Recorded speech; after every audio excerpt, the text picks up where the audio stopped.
Segera download Apa saja yang Quran disebut oleh Tadabbur, Al-Quran jika dia meraih tafsir satu dalam kebaikan. genggaman Contoh Anda. bulan Ramadan adalah bulan Al-Quran.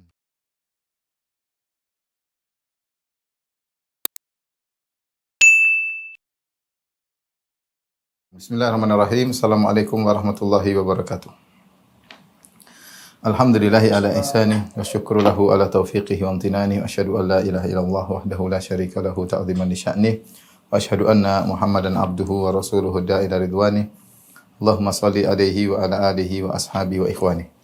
Bapak-bapak, ibu-ibu, ikhwan dan akhwat yang dirahmati Allah Subhanahu wa taala, tentunya mengetahui tentang adab atau fikih terhadap non-muslim atau terhadap orang-orang kafir adalah perkara yang penting bagi kita semua, terutama kita tinggal di negara kita, negara Republik Indonesia, yang di situ ada penganut-penganut agama yang diakui oleh negara, di mana kita tinggal dalam kondisi tentram, saling toleransi di antara kita, masing-masing menjalankan ibadah sesuai dengan keyakinannya.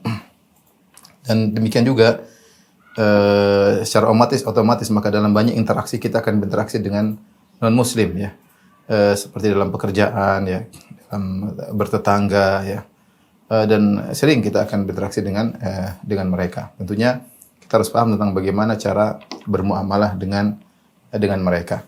Nabi SAW juga pernah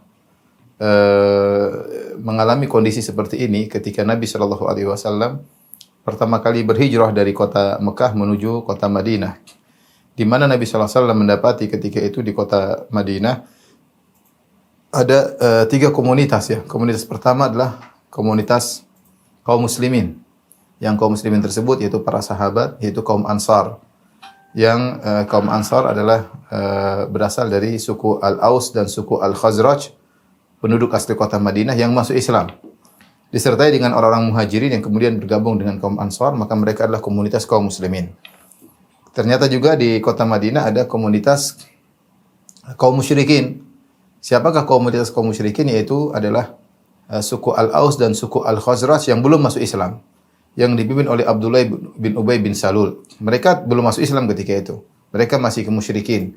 Namun akhirnya mereka masuk Islam ketika setelah perang Badar, ketika kaum muslimin berhasil mengalahkan kaum Quraisy, maka orang-orang musyrikin yang berasal dari suku Aus, suku Khazraj tersebut takut dan akhirnya mereka masuk Islam, tapi mereka jadi munafikin, menjadi munafikun. Tapi identitas mereka adalah muslim. Zahir mereka adalah, lahiriahnya adalah muslim. Itulah komunitas kaum muslimin yang di dalamnya ada komunitas kaum munafikin. Tapi awal Nabi datang ada komunitas kaum muslimin, ada komunitas kaum musyrikin, penyembah berhala, dan ada komunitas kaum Yahudi. Yang komunitas kaum Yahudi tersebut berasal dari 3 kabilah besar, yaitu Bani Qainuqa, Bani Nadhir, dan Bani Al-Quraidah. 3 kabilah ini membentuk komunitas Yahudi. Jadi ada 3 komunitas, kaum muslimin, musyrikin, dan Yahudi. Kemudian berjalan dengan waktu, akhirnya tinggal 2 komunitas, komunitas Yahudi dan komunitas kaum muslimin, di mana orang musyrikin tadi, Abdullah bin Ubay bin Salul, masuk Islam, sehingga KTP-nya Islam tapi dia munafikin. Sehingga terjadilah perjanjian antara kaum muslimin dengan orang Yahudi. Dibuatlah suatu piagam yang dikenal dengan piagam Madinah atau Wathiqatul Madinah, piagam Madinah, yang di situ diatur undang-undang tentang ketatanegaraan. Datang dalam hadis-hadis yang menyebut tentang bunut, tentang poin-poin isi dari undang-undang tersebut. Sebagian datang dalam hadis-hadis yang sahih dan sebagian datang dalam hadis-hadis yang dhaif, ya.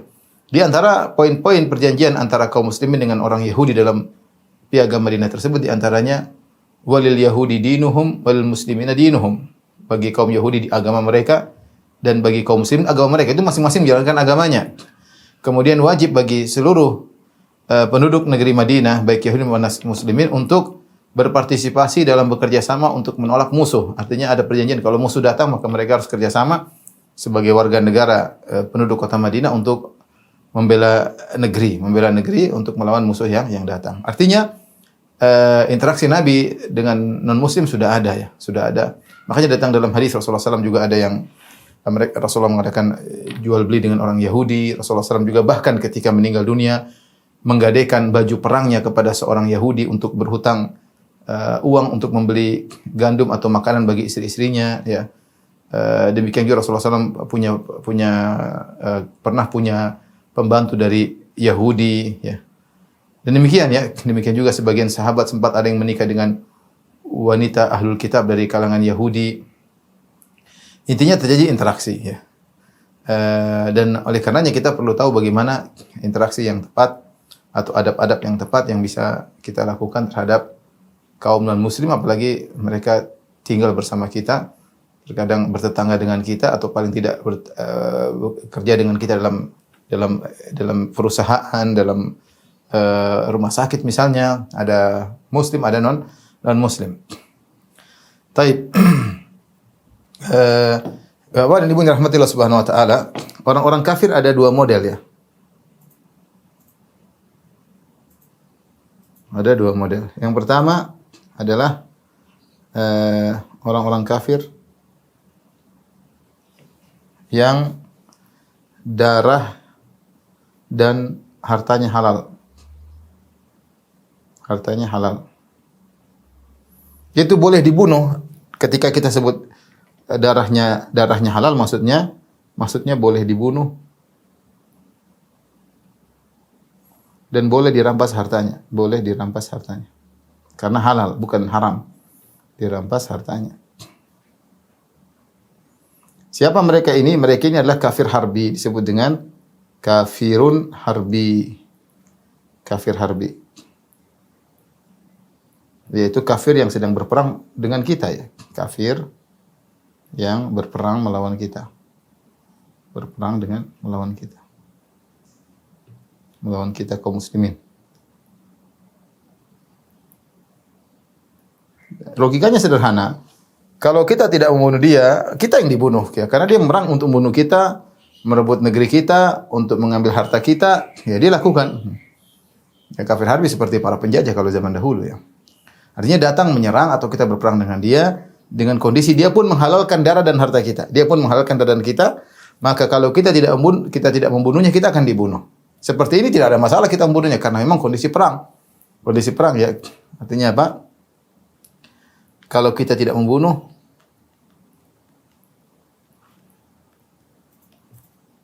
bunuhnya, maka kita yang dibunuh.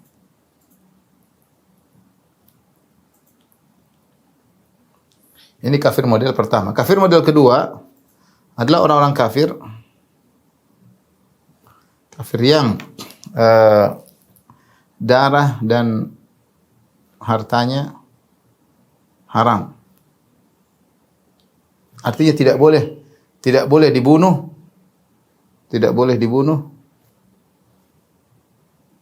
dan tidak boleh diambil hartanya dengan cara yang haram, tidak boleh direbut hartanya.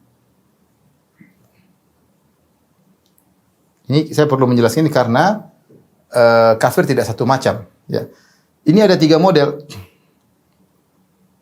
Kafir yang seperti 3 model. Yang pertama disebut dengan kafir zimmi.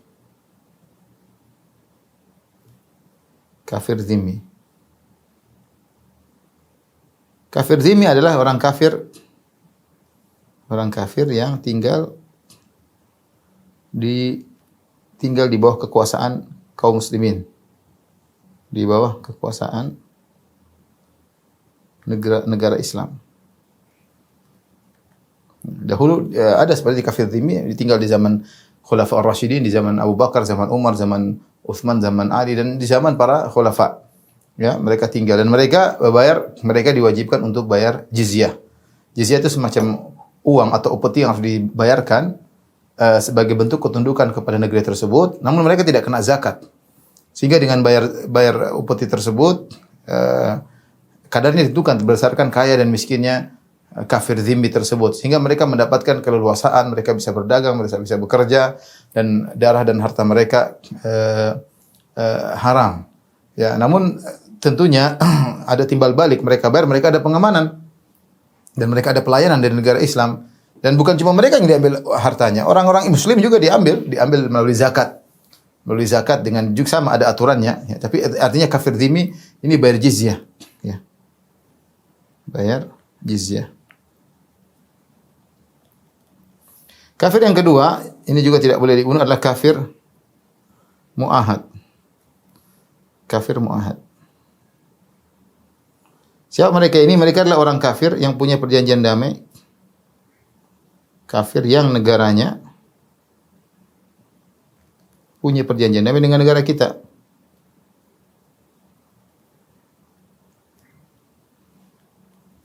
Dengan negara kita. Dan inilah kafir yang secara umum ada sekarang. Ini kafir model sekarang. Rata-rata orang kafir sekarang seperti ini. Ya. Karena kita tahu ada namanya PBB, kita rata-rata berdamai. Ada perang kita damai dengan seperti Arab Saudi berdamai dengan negara-negara lain, ya. Tidak dalam kondisi perang. Dia berperang misalnya dalam beberapa sebagian negara, tapi dalam secara umum pada negara lain tidak ada peperangan. Ada perjanjian damai. Baik dengan Amerika maupun dengan Israel mungkin, atau dengan negara-negara Eropa yang kafir-kafir seluruhnya. Sehingga orang kafir yang datang dari sana disebut dengan kafir mu'ahad. Kafir mu'ahad. Kemudian yang ketiga disebut dengan kafir musta'man.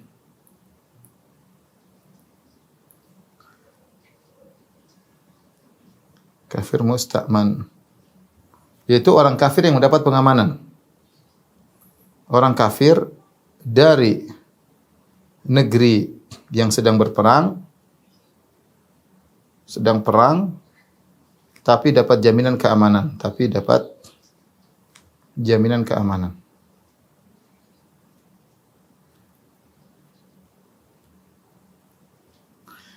Wa in ahadun minal musyrikin istajaraka fa'ajiru hatta yasma'a kalam Allah, ya. Kalau ada seorang musyrik minta pengamanan, beri pengamanan sampai dia mendengar firman Allah Subhanahu wa taala.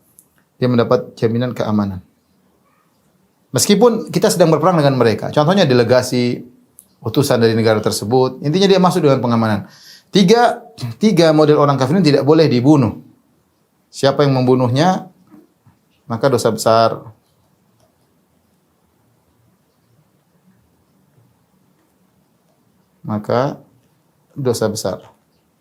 Kata Nabi sallallahu alaihi wasallam, man qatala mu'ahadan lam yarah raihatul jannah. Siapa yang membunuh kafir mu'ahad, dia tidak cium bau surga. Artinya siapa yang membunuh kafir mu'ahad tidak akan cium bau surga. Tidak cium aroma surga. Ini menunjukkan dia terjerumus dalam dosa besar. Tidak boleh, ya. Meskipun dia kafir, tidak boleh kita bunuh, ya. Makanya di antara tidak semua orang kafir boleh dibunuh. Contoh sederhana, Nabi Musa alaihissalam pernah salah. Nabi Musa alaihissalam pernah membunuh seorang kafir dari pengikut Fir'aun. Padahal tidak ada peperangan antara Bani Israel dengan Fir'aun, ya. Sebagaimana Allah sebutkan dalam surat Al-Qasas. Kata Allah Subhanahu wa taala, "Fa wakazahu Musa faqada alaih." Nabi Musa ingin menyelamatkan seorang dari Bani Israel, kemudian Nabi Musa mukul orang dari Israel, dari Al-Aqbat, dari suku Kipti, dari sukunya Fir'aun. Faqada alaih, ternyata Musa membunuhnya. Akhirnya dia minta ampun kepada Allah. Allah mengatakan faghfaralah, Allah pun ampuni dia. Maka dosa inilah yang menjadikan Nabi Musa kemudian tidak berani memberi syafaat pada hari kiamat kelak. Ketika orang-orang datang pada hari kiamat menuju Nabi Musa minta syafaat, mereka berkata, "Ya Musa, anta kalimullah, engkau adalah orang yang Allah berbicara langsung denganmu. Wa khatallahu laka at-Taurata biyadihi, Allah menulis Taurat dengan tangannya untukmu." Ya. Amanah numatarafi, tidak amataraman hanufi, tidak kau melihat bagaimana kondisi kami? Ala tasfa'lana inda rabbik, tidakkah kau memberi syafaat bagi kami di sisi Allah? Maka kata Nabi Musa alaihissalam, "Nafsi inni qad qataltu nafsan lam umar bi qatliha." Aku telah membunuh sesuatu jiwa yang aku tidak diperintahkan untuk membunuhnya. Aku membunuh seorang yang tidak diperintahkan untuk membunuhnya. Jadi kalau orang kafir tersebut bukan kafir harbi, tidak halal darah dan hartanya, maka tidak boleh kita bunuh. Kalau kita bunuh terjerumus dalam dosa besar. Ini secara umum adalah dua model orang kafir. Baik.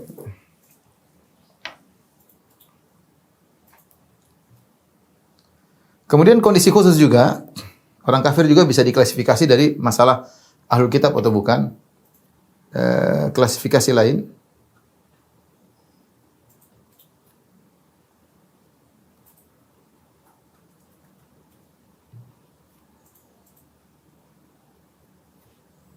Ada dua. Yang pertama adalah ahlul kitab. Dalam hal ini adalah Yahudi, Nasrani dan Nasara. Kemudian ghairu ahlul kitab, selain ahlul kitab. Paganisme. Ya, misalnya Buddha, Hindu, Majusi, Shinto, ya, dan lain-lain. Ya. Maka untuk ahlul kitab ada keringanan dalam dua hal. Yang pertama, sembelihan mereka halal. Wa ta'amal ladzina utul kitaba halal lakum wa ta'amukum halal lahum wal muhsanatu minal ladzina minal mu'minina wal muhsanatu minal ladzina utul kitaba. Jadi pertama sembelihan mereka halal. Kalau mereka sembelih halal, kita boleh makan. Beda makanya kalau kita misalnya ke Australia atau ke Amerika dan ada mereka menyembelih, dengan menyembelih hewan tersebut halal dimakan. Ya. Tapi kalau kita ke Korea misalnya, kita ke Jepang, ya, tidak halal ya. Kemudian wanita mereka boleh dinikahi.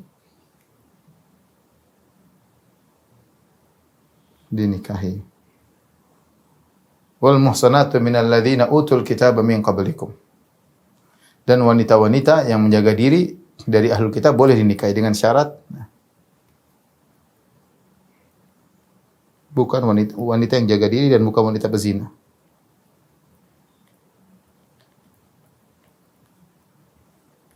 Bukan wanita pezina.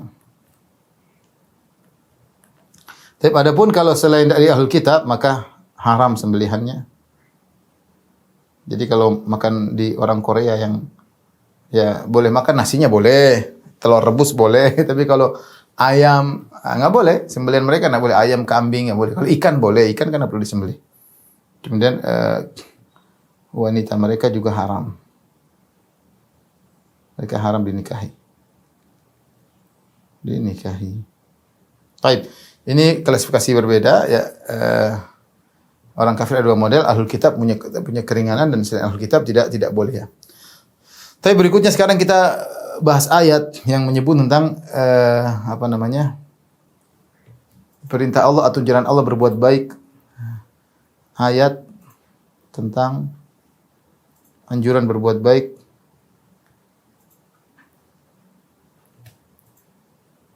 pada ahlul kitab. Ahlul kitab pada orang kafir, non muslim.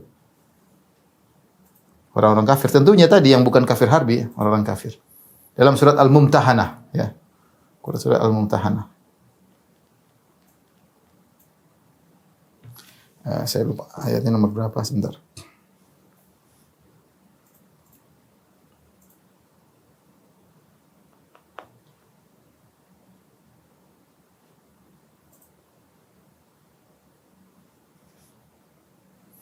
Al-Mumtahanah ayat ke-8 ya, ayat ke-8.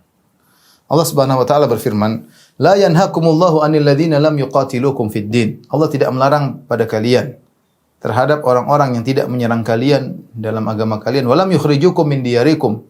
Dan tidak mengusir kalian dari negeri kalian, "Antabarruhum wa tuqsitu ilaihim." Allah tidak melarang kalian untuk berbuat baik kepada mereka dan adil kepada mereka. Innallaha yuhibbul muqsitin. Sesungguhnya Allah mencintai orang-orang berbuat adil. Innama yanhakumullahu 'anil ladzina qataluukum fid din. Sungguhnya Allah melarang kalian untuk berbuat baik kepada orang-orang yang menyerang kalian karena agama. Wa akhrajukum min diyarikum, dan mengusir kalian dari negeri kalian. Wa dhaharu ala ikhrajikum, atau membantu orang-orang untuk mengusir kalian dari negeri kalian. Antawallahum, Allah melarang kalian berwala kepada mereka, berloyal kepada mereka. Wa may yatawallahum fa ulaika humudz zalimun. Siapa yang berloyal kepada mereka, maka mereka adalah orang-orang zalim. Di sini Allah menganjurkan pada orang kafir ya, yang penting bukan kafir harbi. Karena dikatakan bukan orang kafir yang memerangi mereka, yang bukan orang kafir yang mengusir kalian dan juga tidak memerangi kalian, ya. Kepada orang-orang kafir maksudnya selain kafir harbi. Sebagaimana tadi kita jelaskan, kalau kafir harbi tidak boleh, ya. Allah lanjurkan berbuat baik untuk apa? Berbuat baik kepada mereka.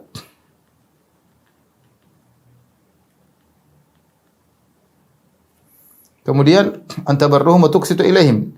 Kemudian berbuat adil kepada mereka. Bahkan Allah mengatakan ini anjuran bahkan wajib karena Allah mengatakan innallaha yuhibbul muqsitin. Allah tutup ayatnya yang berfirman innallaha yuhibbul muqsitin. Allah mencintai orang-orang yang adil.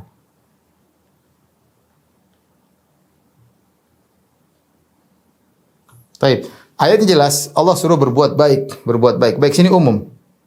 Antabarruhum. Antabarruhum, ya. Berbuat baik umum, segala bentuk kebaikan.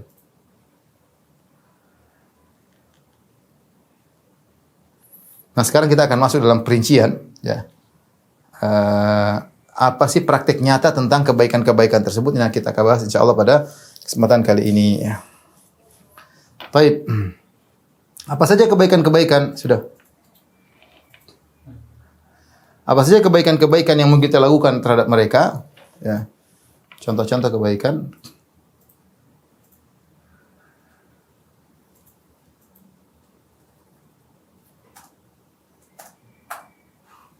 Yang mungkin kita lakukan terhadap mereka.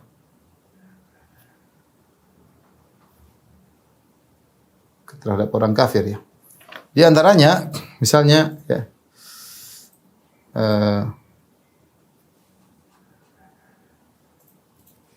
dalam jual beli, dalam jual beli, dalam jual beli kita berusaha jual beli boleh, kita jual beli dengan mereka, interaksi dengan mereka, seperti di kota Madinah dulu ada namanya pasar Bani Qainuqa. Di kota Madinah ada pasar Bani Qainuqa. Orang Yahudi. Bani Qainuqa. Jadi para sahabat bermuamalah dengan mereka, jual beli, oke, tidak ada masalah. Ya. Asal yang penting mereka kita boleh jual beli dengan siapapun, dengan orang kafir, dengan majusi, dengan penyembah berhala, enggak ada masalah jual beli. Kita tunjukkan akhlak yang mulia seorang mukmin ketika jual beli tidak curang, tidak licik dan macam-macam, ya, jual beli. Makanya dalam hadis ketika Abdurrahman bin Auf radhiyallahu anhu ditawarkan oleh seorang sahabat yaitu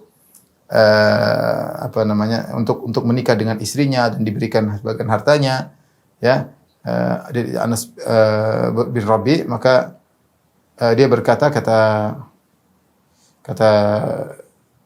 Abdurrahman bin Auf, "Dullani ala suq."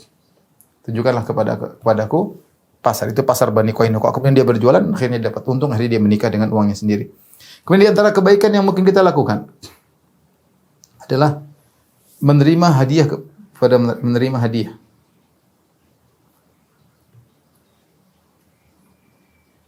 Hadiah dari mereka dan memberi hadiah untuk mereka.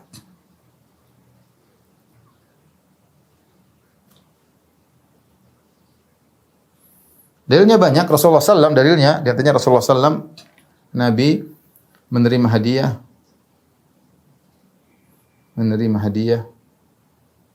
dari Muqawqis, Raja Mesir, Nasrani. Muqawqis.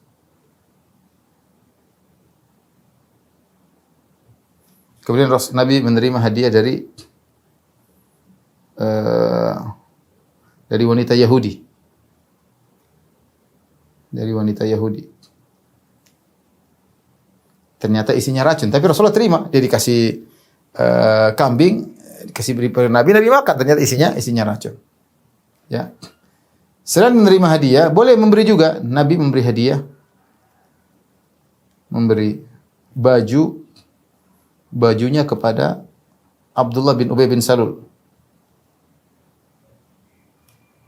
Gembong orang munafik. Orang munafik kan hakikatnya kafir. Bin Salul. Nabi kasih. Kenapa? Bin Salul pernah memberi pakaian kepada Al-Abbas bin Abdul Muttalib. Ya. Intinya, Rasulullah berikan baju kepada Abdullah bin Ubay bin Salul ketika meninggal untuk dijadikan kafan bagi Abdullah bin Ubay bin Salul. Rasulullah memberikan. Kemudian juga Umar pernah memberikan baju kepada saudaranya yang masih kafir di Mekah.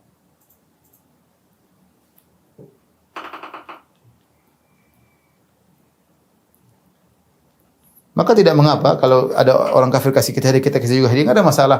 Apalagi kita niatkan menunjukkan akhlak mulia. Siapa tahu dia tertarik dengan akhlak kita supaya dia tertarik untuk masuk Islam, tidak jadi masalah.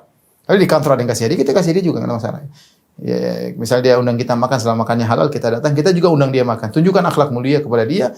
Kalau kita bisa sisipkan nilai-nilai Islam itu yang terbaik. Kalau tidak juga tidak jadi masalah. Kita tunjukkan bahwasanya kita berakhlak mulia dan itu perintah Tuhan kita. Yang ketiga, mendoakan mereka. Boleh mendoakan mereka. Mendoakan, ya. Bukan yang meninggal, mendoakan yang hidup, ya, di antara mereka.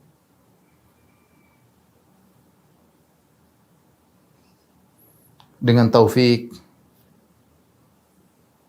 hidayah, misalnya kebaikan, boleh, ya. Ya, siapa tahu Allah kasih dia hidayah, Allah berikannya kebaikan kepada dia. Kebaikan dia ini Allah kasih hidayah misalnya. Ya, doa misalnya agar sembuh misalnya, ya. Agar sembuh, ya. Ini tidak ada masalah, tidak terlarang. Yang dilarang adalah mendoakan mereka kalau sudah mati. Mendoakan diampuni, dilarang. Nanti akan kita bahas yang dilarang terhadap mereka. Tapi kalau mendoakan yang mereka masih hidup dengan taufik, semoga Allah taufik kepadamu, semoga engkau dapat kebaikan, semoga Allah hidayah kepadamu, semoga cepat sembuh, ini tidak jadi masalah. Doakan kebaikan kepada mereka. Dan di antaranya yang keempat,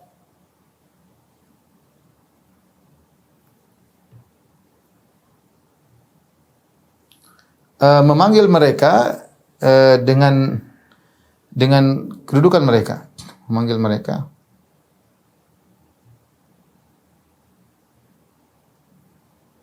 sesuai dengan kedudukan mereka. Nggak apa-apa. Misalnya, jadi bukan kita panggil kafir, tidak. Dia statusnya kafir, tapi dalam muamalah kita bilang dia kafir, kita panggil sesuai dengan sebagai namanya, sesuai kedudukannya. Misalnya dia direktur, kita bilang Pak Direktur, Pak Menteri misalnya kafir, Pak Direktur, pejabat. Sebagaimana Nabi SAW, Nabi menulis surat kepada Herakl. Nabi SAW menulis surat kepada Heraklius. Heraklius dengan berkata, ila azimir Rum. Ila azimir Rum. Dalam Sahih Bukhari. Azimir Rum itu kepada pembesar Romawi. Ini mengatakan ila azimir Rum. Tidak jadi masalah, ya. Ila azimir Rum. Demikian juga contohnya Ja'far bin Abi Thalib berkata kepada Najasyi. Najasyi Nasrani ketika itu. Ja'far bin Abi Thalib berkata kepada Najasyi. Sebenarnya dalam Musnad Imam Ahmad, ayyuhal malik, kata dia ayyuhal malik. Wahai sang raja, ya. Wahai raja. Jadi tidak jadi masalah. Kalau memang dia kedudukannya kepala sekolah atau direktur atau direksi, atau kita panggil sesuai dengan kedudukan dia, tidak jadi masalah. Ya. Tidak jadi masalah, ya. Maksud saya, status dia kafir, namun bukan berarti kita bilang hey kafir, enggak, bukan begitu. Nabi tidak bermuamalah dengan orang-orang kafir seperti itu. Nabi panggil nama mereka, ya Abu Fulan terkadang, ya. Ya Rasulullah panggil namanya, ya. Tapi statusnya kafir. Non muslim itu kafir, ya. Tapi bukan berarti kalau statusnya kafir kita panggil wahai kafir, ya. Ya. Adapun Rasulullah SAW mengatakan kul ya ayyuhal kafirun, Allah mengatakan wahai orang kafir ketika itu karena mereka mengajak Nabi untuk bekerja sama menyembah Tuhan mereka. Maka ketika itu harus ada ayat yang menunjukkan perbedaan antara Nabi dengan mereka. Ya ayyuhal kafirun, wahai orang kafir. Beda antara kami dengan kalian. Bagaimana kami mau menyembah Tuhan-Tuhan kalian? Enggak mungkin. Tapi dalam sehari-hari kita panggil sesuai dengan namanya, kedudukannya, tidak jadi masalah. Sebagaimana Nabi mengatakan ila azimir Rum, kepada penguasa Romawi, ya. Rasulullah mengirim surat kepada Mesir, ila azimil Mesir, Muqawqis, kepada penguasa kota Mesir. Tadi Ja'far mengatakan ayyuhal malik, wahai sang raja, maksudnya Najasyi, padahal dia Nasrani. Ini yang keempat. Yang kelima, boleh memuji kebaikan yang mereka miliki, ya.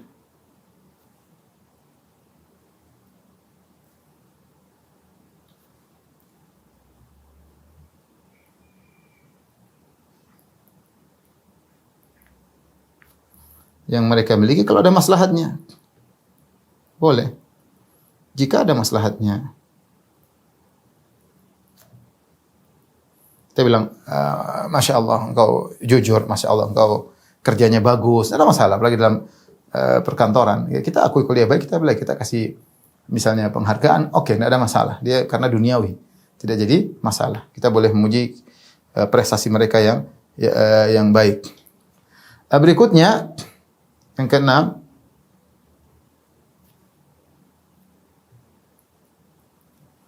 boleh menyapa mereka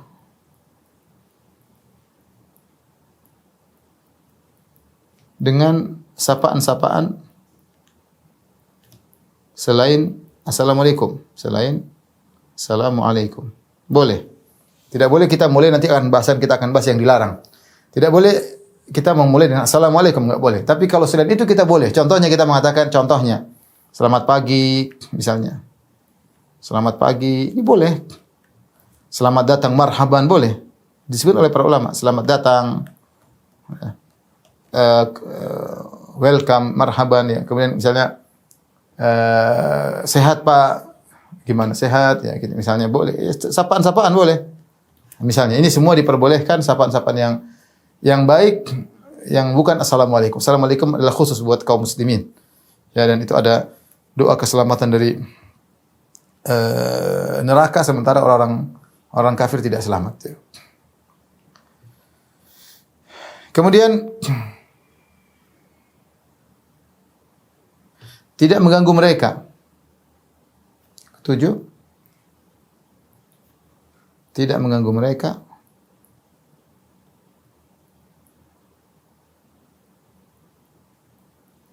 Dengan perkataan dan perbuatan.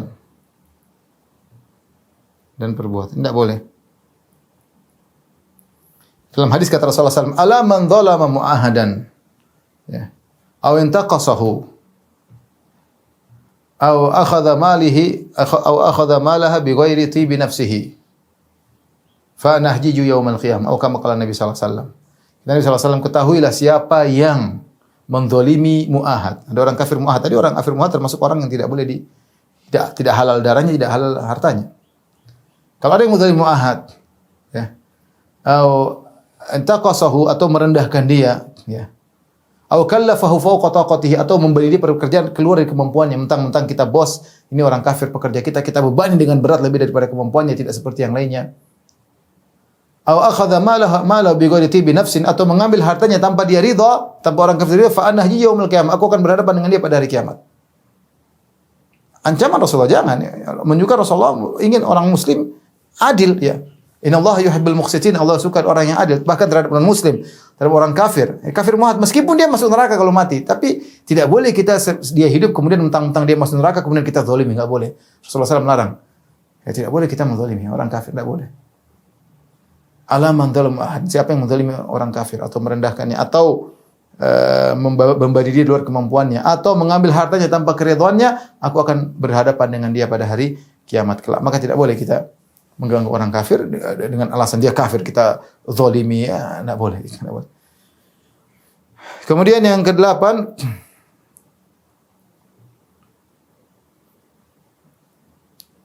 menerima syafaatnya di dunia. Kalau bahasa kita syafaat memonya, ya. Pesanan atau memo, rekomendasi atau memo, ya, pesan, ya. Orang kafir yang berhak untuk itu. Yang memang berhak untuk kita terima syafaatnya. Dalilnya apa? Dalilnya Nabi Muhammad SAW ketika dalam perang Badar, Rasulullah SAW menawan banyak orang-orang pembesar-pembesar kafir Quraisy. Maka Rasulullah SAW mengatakan, "Lau kana Mut'im bin Adi hayyan, fakallamani fi haula'i natnah, la taraktuhum lahu." Kata Nabi, seandainya Mut'im bin Adi seorang kafir yang pernah baik sama Nabi. Dia pernah membantu Nabi ketika ada perjanjian untuk memboikot orang-orang Bani Hashim. Maka di antara ada 5 orang kafir yang berusaha untuk pemboikotan tersebut, diberhentikan, di antaranya Mut'im bin Adi. Yang kedua, dia pernah bantu Nabi SAW, Mut'im bin Adi, bapaknya Jubair bin Mut'im, ya. Mut'im bin Adi pernah juga bantu Nabi ketika Nabi balik dari Taif. Nabi dari Taif ingin masuk di kota Mekah, yang menolongnya menjadi penjamin bagi Nabi adalah Mut'im bin Adi. Nabi ingat kebaikannya. Nabi mengatakan seandainya Mut'im bin Adi masih hidup dan dia kafir, meskipun dalam kondisi kafir, tsumma kallamani fa haula innatana. Kemudian dia ngomong kepada aku suruh bebaskan ini tawanan perang Badar, la taraktuhum lahu, aku akan berikan kepada dia.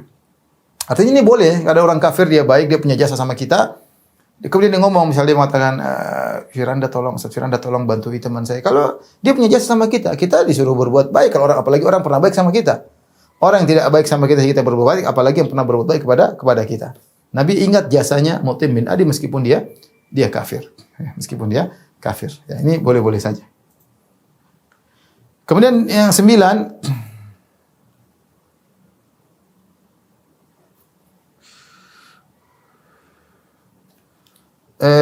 ikut serta dalam kegembiraan mereka.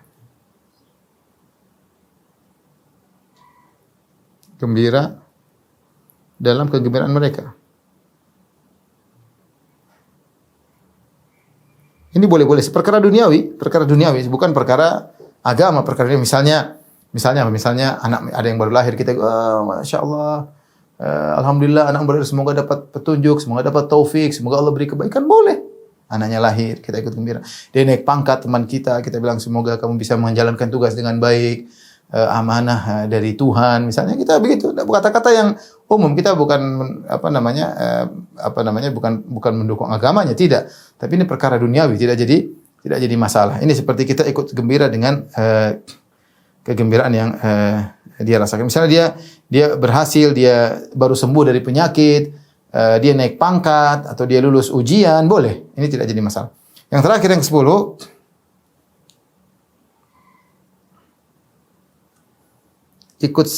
ikut sedih dengan kesedihan.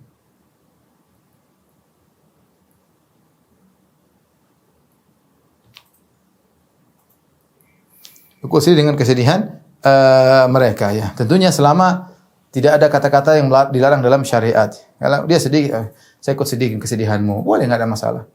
Kita bilang semoga Allah menyabarkanmu. Oke, kan sabar baik. Kita mengatakan demikian. Semoga Allah ganti dengan yang lebih baik. Oke, nggak ada masalah. Ya.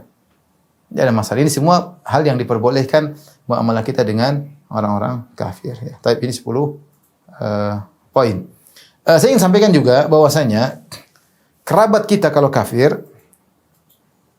kerabat kita kafir, kalau dia dua orang tua, maka tetap wajib menyambung silaturahmi. Sebagaimana Allah mengatakan, lebih daripada berbuat baik, bahkan nyambung silaturahmi wajib jika dua orang kafir tersebut salah satu dari kedua orang tua kita. Orang tua kita meskipun kafir wajib. Kata Allah Subhanahu wa taala, "Wa sahibuhum fid dunya ma'rufa."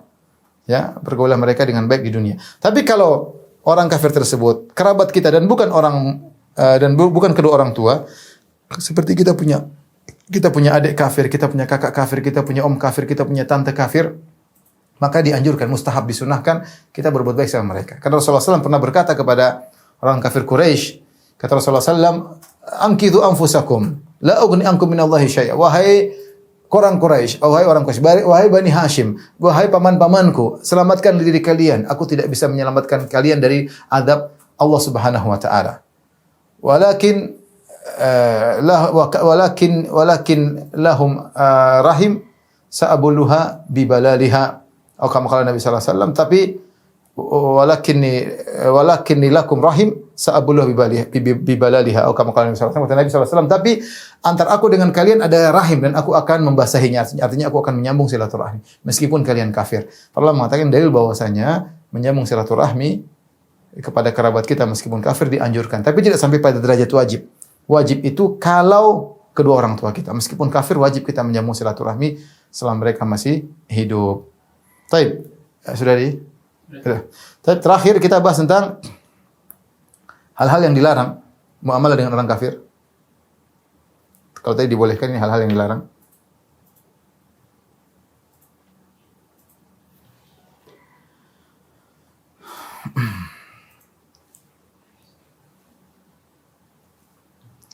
Hal yang dilarang, ya,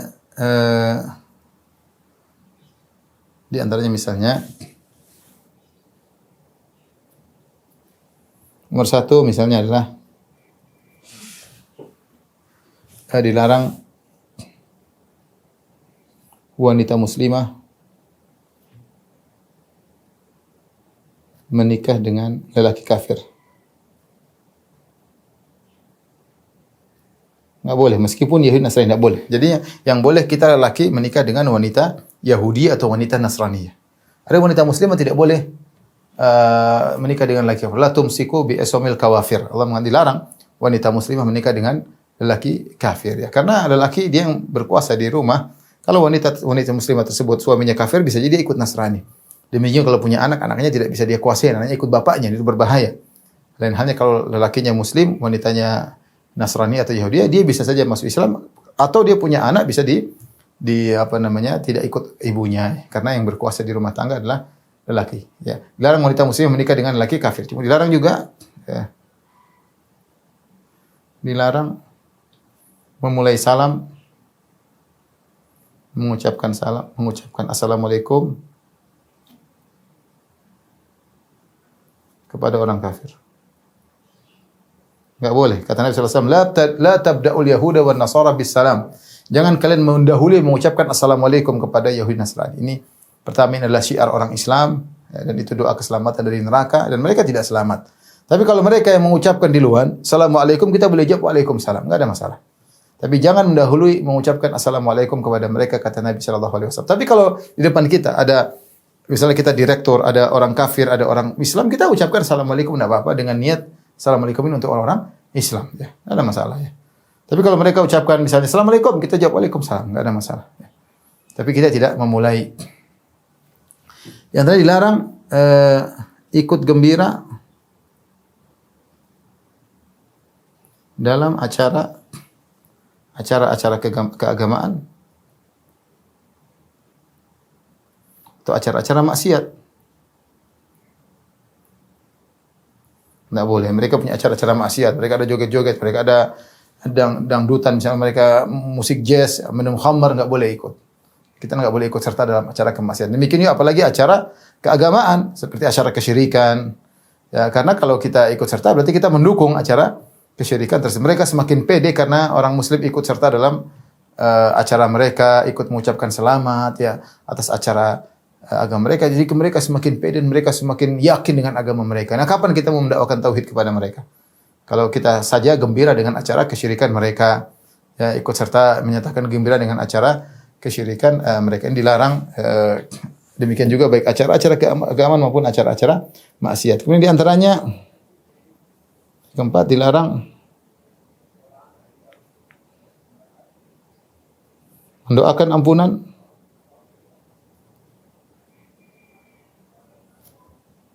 dan rahmat bagi yang sudah meninggal. Ini tidak boleh, tidak boleh. Allah berfirman, "Ma kana lin nabi wal ladzina amanu ay yastaghfiru lil musyrikeena walau kanu ayastaghfiru lil musyrikeena walau kanu lil qurba min ba'di ma tabayyana lahum annahum ashabul jahim." Ketika Nabi ingin mendoakan ampunan buat pamannya Abu Talib yang meninggal, maka Allah tegur.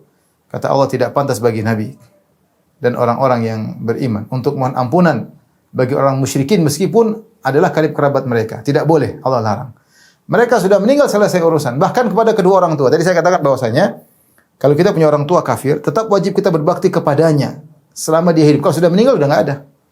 Enggak ada kirim pahala, enggak berlaku. Enggak ada kita umrahkan, kita hajikan, enggak bisa. Enggak boleh kita doakan kabul, enggak boleh karena di neraka dan Allah larang akan hal tersebut. Terkadang kita ada ikut perasaan, tidak, kita bilang perasaan adalah dengan taat kepada perintah Allah Subhanahu wa taala. Jadi dilarang mendoakan ampunan dan rahmat bagi yang sudah meninggal dunia. Makanya kalau kita misalnya terpaksa harus nyelawat orang meninggal di antara mereka, maka tidak boleh ucapkan semoga Allah ampuni suamimu yang meninggal, semoga dia ada tempat peristirahatan di sisi Tuhan misalnya. Enggak boleh. Enggak boleh, kita cuma bilang semoga Allah beri kau kesabaran. Oke. Semoga Allah menyabarkan engkau. Semoga Allah berikan kau kebaikan. Semoga Allah ganti yang lebih baik. Itu boleh kalau seperti itu. Tapi kalau mengatakan semoga suamimu yang meninggal diampuni oleh Allah, dirahmati oleh Allah, ya itu tidak boleh. Makanya dulu sempat heboh ada seorang ulama besar, tapi dia kepleset dalam hal ini. Ketika Paus Paulus meninggal, kemudian dia mengucapkan ikut bela sungkawa, dia mengatakan Rahimallahu Baba, semoga Allah merahmati Paus Paulus. Semoga Allah memberi balasan atas keikhlasannya dalam berdakwah. Repot, ini ada ulama besar, saya tidak mau sebut namanya. Tapi ini contoh bahwasanya itu tidak boleh, itu kepleset. Enggak boleh. Kalau sudah meninggal selesai, dia segera menuju neraka jahanam, ya. Maka tidak boleh. Dan di antara hal yang dilarang. Sebentar. Tapi di antara juga yang terakhir,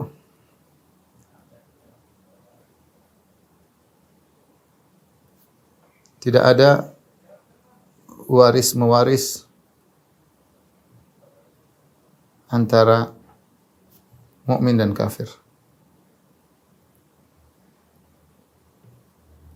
Mukmin dan kafir. Inilah hal yang dilarang di antaranya yang sempat saya pikirkan.